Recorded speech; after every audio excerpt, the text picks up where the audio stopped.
Buenas tardes, gracias por la invitación para participar en este curso de temas selectos en otorrinolaringología.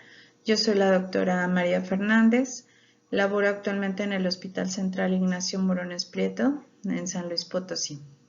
Les voy a hablar acerca de la rehabilitación olfatoria post-COVID. En el 2004, la doctora Linda Bock y el doctor Richard Axel recibieron el Premio Nobel después de describir adecuadamente los receptores olfatorios y la organización del nervio. Recordando un poquito de la anatomía del nervio olfatorio, sabemos que el nervio olfatorio, que es el primer nervio craneal, tiene sus terminales nerviosas directamente hacia la mucosa de la cavidad nasal, tanto en el techo como en el cornete superior.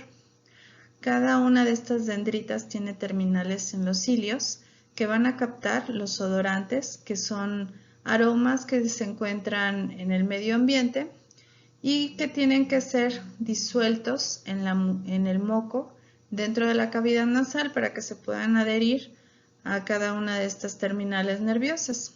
Sabemos que tenemos alrededor de 388 variables de receptores y que podemos captar más de 10.000 tipos de odorantes. Entonces, la capacidad del nervio olfatorio es muy buena, incluso en los seres humanos, que no tenemos un olfato tan desarrollado como en algunos animales. Una vez que se ha captado, el odorante va a viajar a través de las células, las neuronas olfatorias, a través de los orificios que se encuentran en el hueso etmoidal, en la lámina cribosa. Y es de esta manera que van a llegar al glomérulo, se va a llevar a cabo la despolarización y a través del nervio olfatorio va a llegar a la corteza cerebral, donde van a ser interpretados.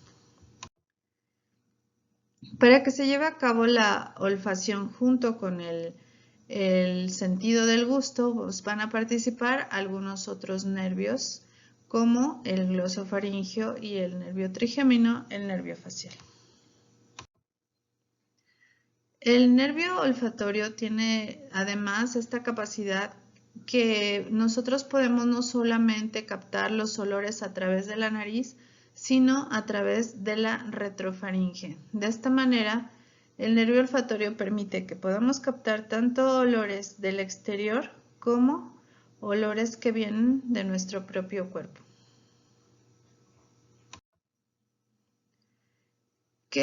¿Cómo vamos a clasificar las alteraciones en el olfato? Bueno, cuando nosotros tenemos un umbral olfatorio, digamos, estándar, como el que tienen la mayoría de las personas, pues le vamos a llamar normosmia. Esto va a variar mucho de un lugar a otro y depende de las clasificaciones que se utilicen, por eso es muy difícil decir cuando alguien tiene un olfato normal. Entonces, ¿en qué nos basamos para decir que alguien tiene un olfato normal? Pues lo que hacemos es tratar de que el paciente nos diga si el olfato está igual de hace tantos años, igual de antes de tal enfermedad, los olores que le son familiares y que normalmente captaba, o bien si siente que esto ha disminuido y en qué tipo de odorantes ha notado la diferencia. Y anosmia, bueno, pues anosmia cuando totalmente el paciente no capta ningún aroma. Podemos tener disosmias, que son pequeñas variantes en que no podemos reconocer entre uno y otro odorante.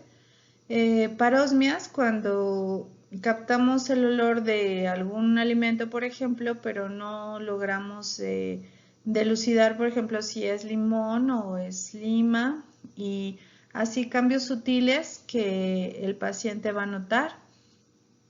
Y fantosmia, cuando el paciente tiene alucinaciones olfatorias que nos demuestran que no hay en ese momento un olor, solamente el paciente lo está captando, y eso lo podemos ver en pacientes que tienen alteraciones psiquiátricas o del sistema nervioso central e incluso epilepsia. Bueno, sabemos que del 15 al 20% de las personas mayores de 40 años tienen algún trastorno del olfato. ¿Esto qué quiere decir? Bueno, que con el tiempo y la edad vamos a ir perdiendo capacidad olfatoria. Entonces, en pacientes de más de 80 años vamos a encontrar alteraciones del olfato de 39 al 62%. Se considera un signo directo de envejecimiento neuronal y se ha relacionado a que las alteraciones del olfato nos van a llevar a depresión, aislamiento, vulnerabilidad, deterioro de la autoestima. Y esto se va a ver reflejado en la nutrición del paciente, en su seguridad, en su higiene personal, en su vida sexual, en su forma de relacionarse con las personas y se ha considerado como un predictor de mortalidad y además que pues esto va a aumentarse cuando el paciente tiene algunas otras comorbilidades como puede ser diabetes, como puede ser hipertensión. Vamos a tener en las alteraciones del olfato causas que son de origen congénito y causas que son de origen adquirido. Las más frecuentes que se han descrito entre las congénitas, pues está el síndrome de Kallmann, que son alteraciones totalmente de atrofia e hipotrofia del bulbo olfatorio.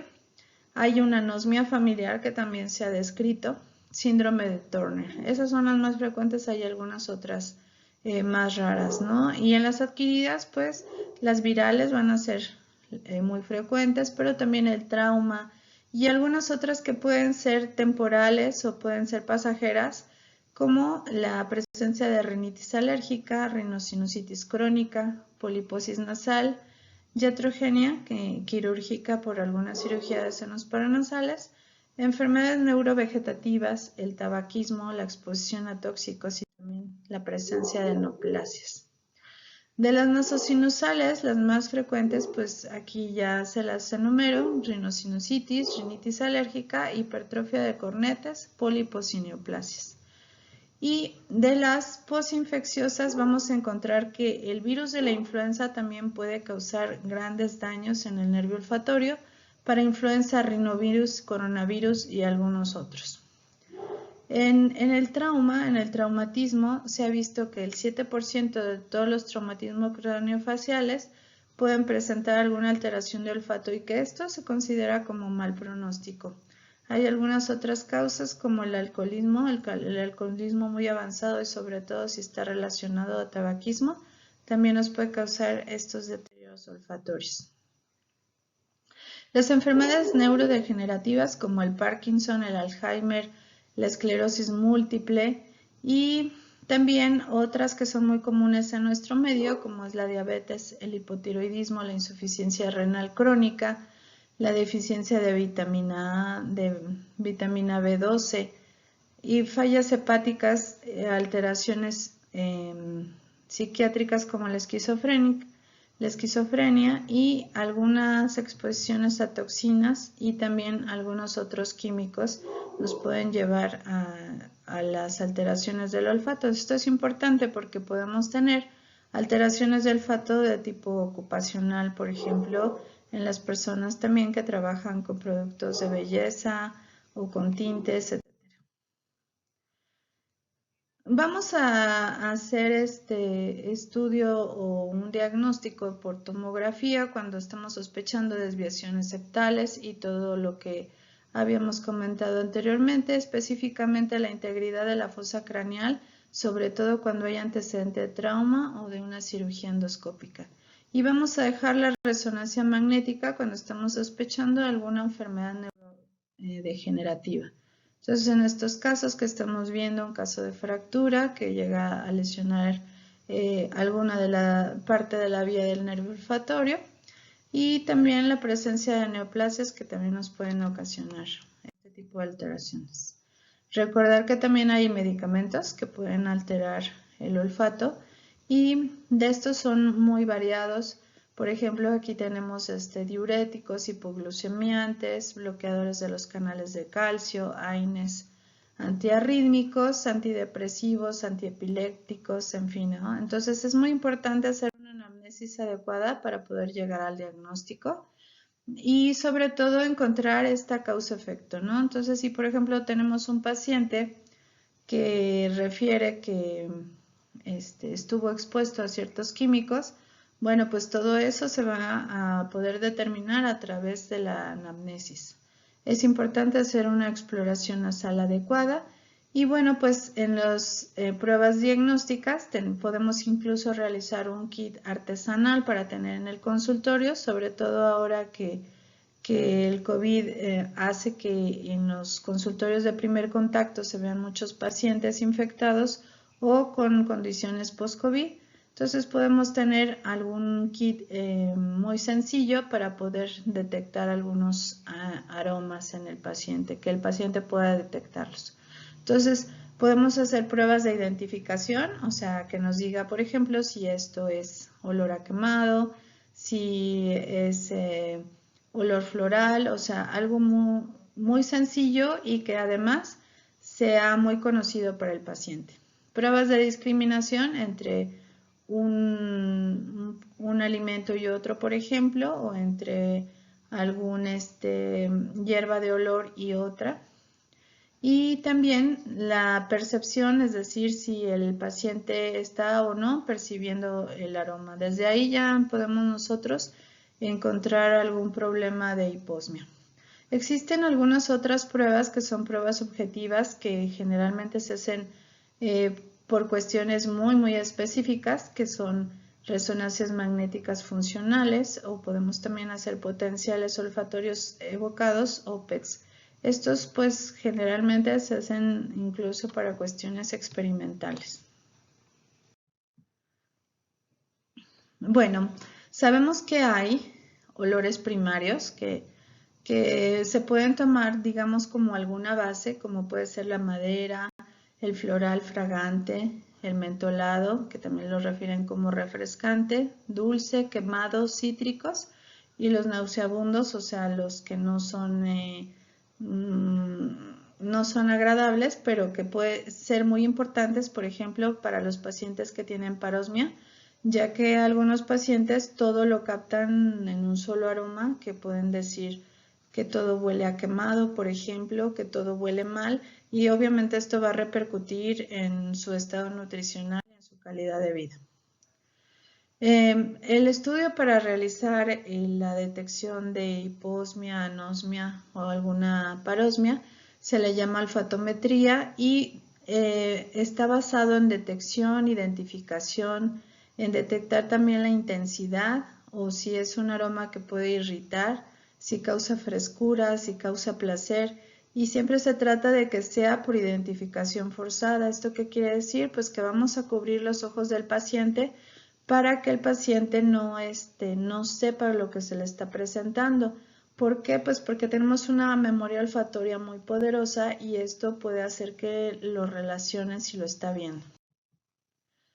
Hay muchos kits o estudios para olfatometría que ya están estandarizados y que se han desarrollado en diferentes países. Por ejemplo, tenemos este de Montreal, que es muy completo porque abarca el impacto en la calidad de vida, además de realizar los tests de identificación.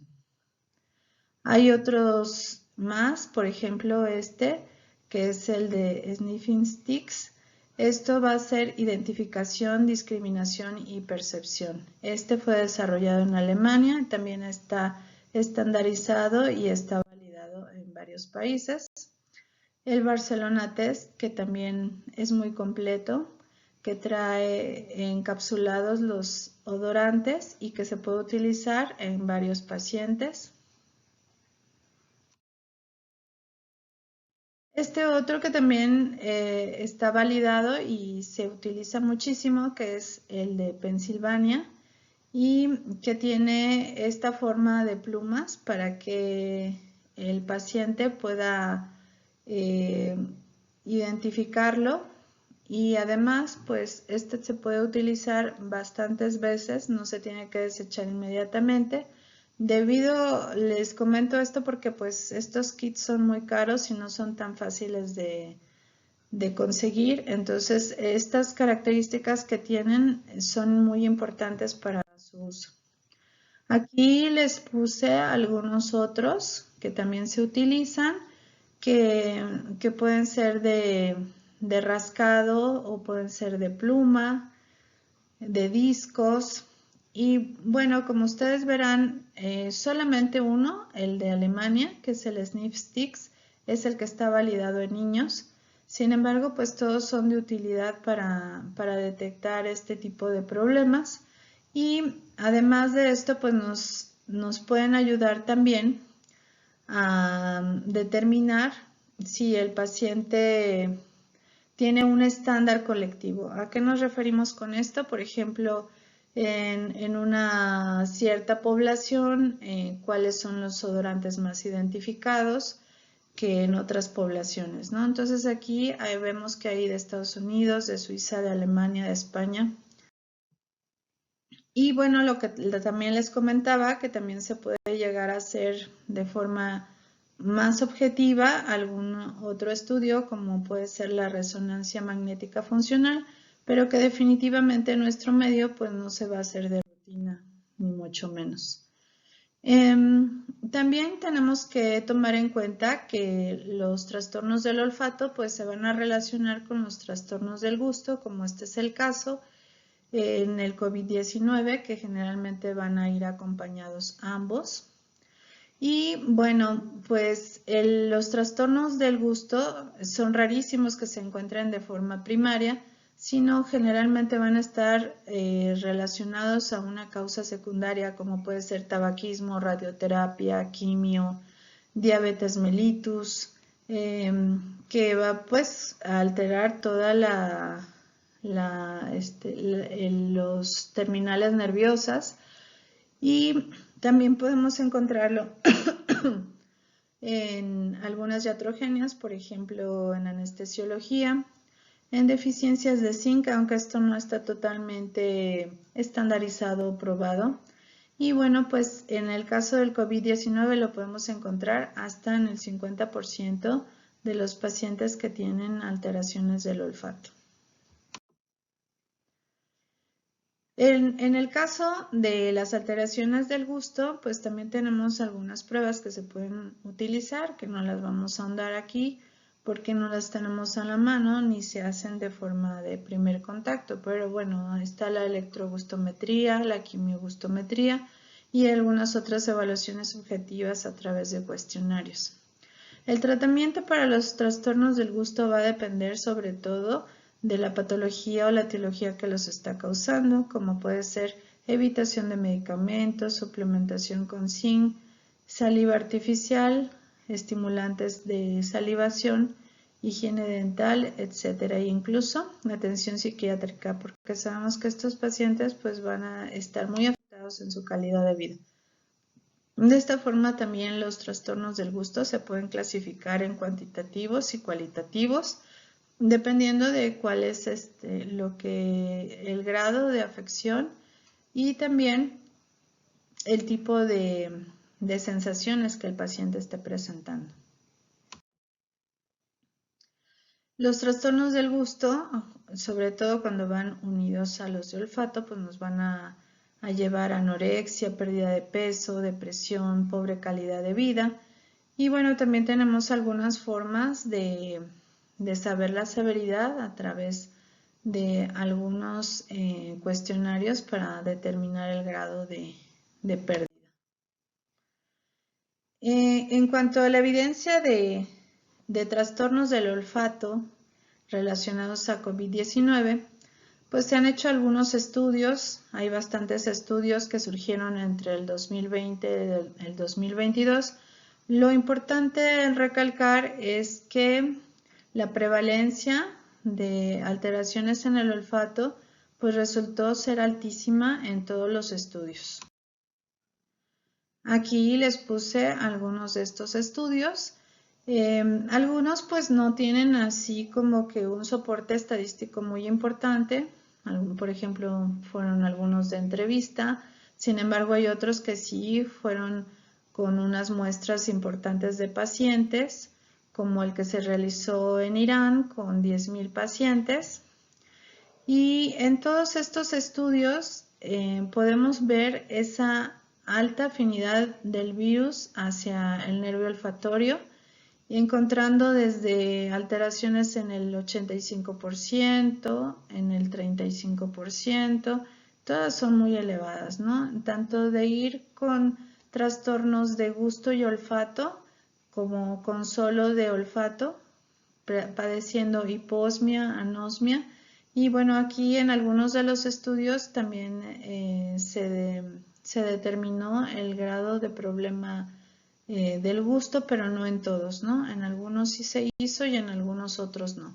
Lo importante es ver que la presencia de hiposmia en los pacientes está presente, pues básicamente en todos los estudios que se han realizado. Hay algunas teorías de por qué o cómo el virus va a alterar al nervio olfatorio. Entonces, pues la capacidad que tiene el virus para la lesión e invasión de los cilios y de las dendritas es bastante importante, entonces va a impedir que se lleve a cabo esa transmisión a través de la destrucción que se va a generar en estas células. Esa es una forma en la que se ha determinado que puede suceder, y la otra es cómo el nervio puede invadir hacia el sistema nervioso central a través precisamente de la entrada por la lámina cribosa. Entonces, el nervio ya sea que pueda entrar por esta vía o bien que cause destrucción. En el caso de que se cause esta destrucción, va a haber un tiempo que más o menos se ha determinado hasta 3 o más, hasta 7 días, en que empieza a existir una regeneración de estas células y finalmente se recupera el olfato después de 9 o 10 días. Entonces es importante que después de esta fase, si vemos que el paciente no se ha recuperado, pues hay que tratar de ayudarle lo más pronto posible para que recupere este sentido. También se ha observado que el virus puede causar lesión directamente sobre el glomérulo, el bulbo olfatorio o incluso algunas zonas de la corteza cerebral. También es importante tomar en cuenta las comorbilidades. En este estudio que se realizó en 2020, podemos observar que la diabetes fue un factor de riesgo importante para que el paciente generara una hiposmia más severa o de mayor tiempo de evolución, ya que muchos de estos pacientes pues ya tenían un daño previo en el nervio. Y bueno, pues también se sabe que la diabetes podría afectar la primera línea de defensa de inmunidad natural. Entonces, la presencia de diabetes pues sí es un factor o una comorbilidad importante a tomar. Sabemos también a través de algunos estudios que se realizaron que las manifestaciones neurológicas por el COVID pues también son bastante frecuentes. Entonces, en estos pacientes no solamente se va a afectar el nervio olfatorio, sino que puede haber daño directamente al sistema nervioso central y al sistema musculoesquelético. Hay algunos otros estudios también importantes donde se pudo observar los mismos hallazgos de presencia de anosmia y hiposmia. Y bueno, las conclusiones, pues es que en este estudio que fue muy importante, que fue al inicio de la pandemia, donde se estudiaron a 10,000 pacientes en Irán, se encontró que el 83% tenía algún grado de hiposmia y hipogeusia. Esto dio la pauta para que se determinara que un paciente que tenía alteraciones de olfato-gusto debería de autoaislarse para poder aplanar la curva. Entonces, este hallazgo fue muy importante para darnos la pauta de cómo deberíamos de actuar. Bueno, y además pues de estos otros estudios que nos marcaron también altísima presencia de hiposmia anosmia, hasta del 80% en algunos casos. Otros que se realizaron en un estudio en trabajadores de la salud en Londres, donde se empezó a ver cómo el virus que se presentaba en los primeros días causando este daño en el nervio, podía tener una resolución completa sin ningún tratamiento en el 46% de los casos y en el 42% una parcial. Solamente el 7% se vio sin recuperación. Esto tomando en cuenta que son trabajadores que generalmente eran sanos, que no tenían comorbilidades. Esto es importante tomar en cuenta porque si existen comorbilidades, pues tal vez el curso o la forma en que se comporte esa afección olfatoria no va a ser tan benigna, ¿no? Y bueno, tomando en cuenta ya hacia el tratamiento, previo al COVID, en los pacientes que habían presentado influenza y habían presentado alteraciones de gusto o de olfato ambas, pues se habían utilizado esteroides sistémicos con suplementación de gluconato de zinc, esteroides tópicos nasales junto con rehabilitación sola en algunos casos y algunos otros medicamentos como el ácido alfa-lipoico, la vitamina A, la insulina, el omega 3 y algunos esteroides tópicos nasales. Entonces, el tratamiento cuando no hay COVID, pues tenemos que tratar de elucidar cuál es la causa que lo está provocando, si es que tiene solución o determinar si es que no la tiene, hacer lo que necesita el paciente. Sabemos entonces también en este otro estudio, sí en pacientes con COVID, que la recuperación completa, pues en este caso fue del 35% y que podían presentar algunas manifestaciones residuales en alto porcentaje. Por eso es importante que intentemos de todas las maneras posibles hacer que el paciente se rehabilite. Entonces, si en inicio de las primeras 12 semanas el paciente persiste o lo captamos todavía con problema de alteración olfatoria o incluso se menciona hasta un año posterior a presentar la alteración, podemos todavía ofrecerle el realizar una rehabilitación. ¿Qué es lo que vamos a utilizar? Pues como les comentaba, vamos a usar aromas que el paciente esté familiarizado, en este caso puede ser limón, rosa, clavo, eucalipto, romero, en fin, podemos incluso interrogar al paciente y que nos diga qué es lo que está habituado.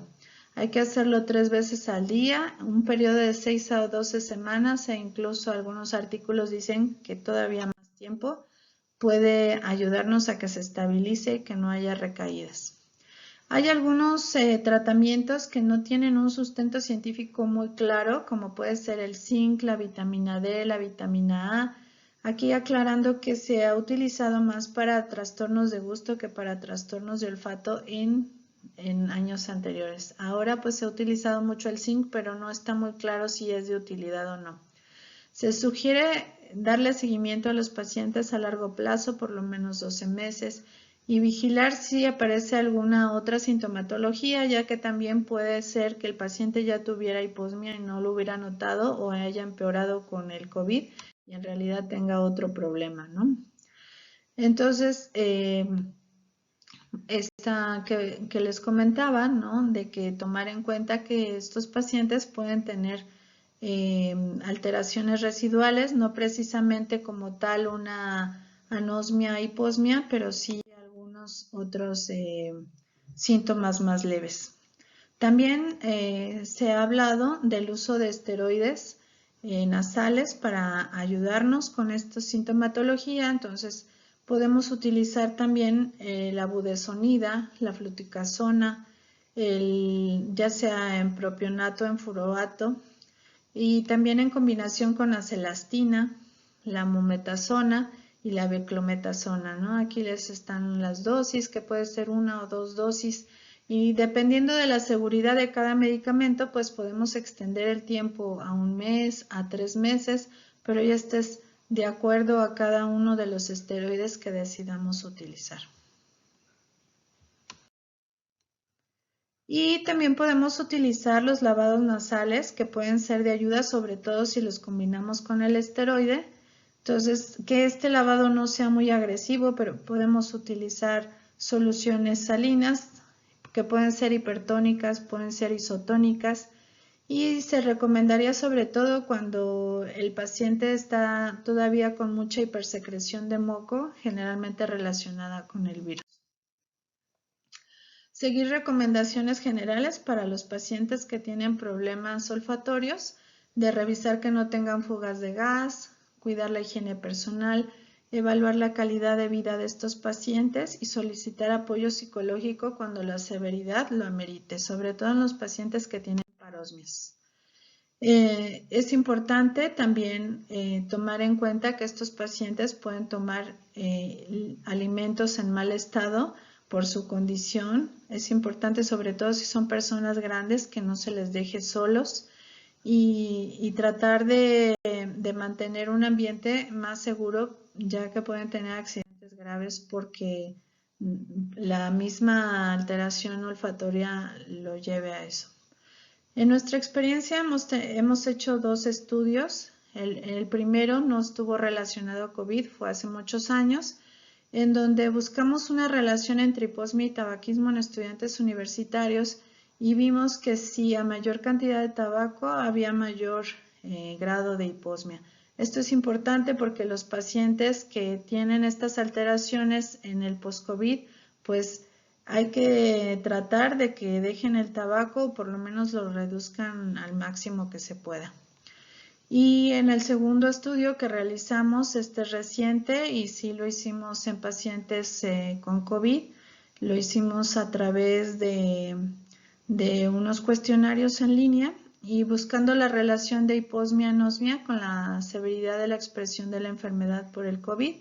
Y encontramos que la hiposmia sí es un síntoma que está relacionado a mayor severidad de la enfermedad, estadísticamente significativo. Entonces, en conclusión, pues esto es muy frecuente en los pacientes con la presencia del coronavirus. Es importante que sigamos estudiando esta forma en que se presentan las variantes del virus porque no sabemos qué es lo que espera posteriormente y cómo se va a comportar hacia los pares craneales, porque pues ya sabemos que también puede estar relacionado con parálisis facial y con vértigo. Y hay que hacer un importante esfuerzo para que los pacientes se rehabiliten. En conclusión también es que el entrenamiento olfatorio a través de la memoria olfatoria es algo que puede ser de mucho beneficio para los pacientes y que se ha probado, por ejemplo, en los enólogos, en los que prueban los vinos y que se dedican a hacer estas combinaciones de las uvas, etcétera, en los perfumeros, que después de un entrenamiento de 3 meses tienen una sensibilidad mucho mejor a diferenciar olores, intensidades y profundidad de los aromas. Entonces, si es algo que ya está probado, pues hay que tomarlo como una evidencia para mejorar estos trastornos y apoyarnos también con el uso de esteroides cuando lo consideramos necesario. Y bueno, pues aquí les dejo unas recomendaciones de libros que hablan de cuestiones literarias relacionadas a los odorantes, que es el perfume, los aromas y el odorama. Estos libros son muy bonitos, de verdad se los recomiendo y espero que esta plática haya sido de utilidad para todos. Gracias.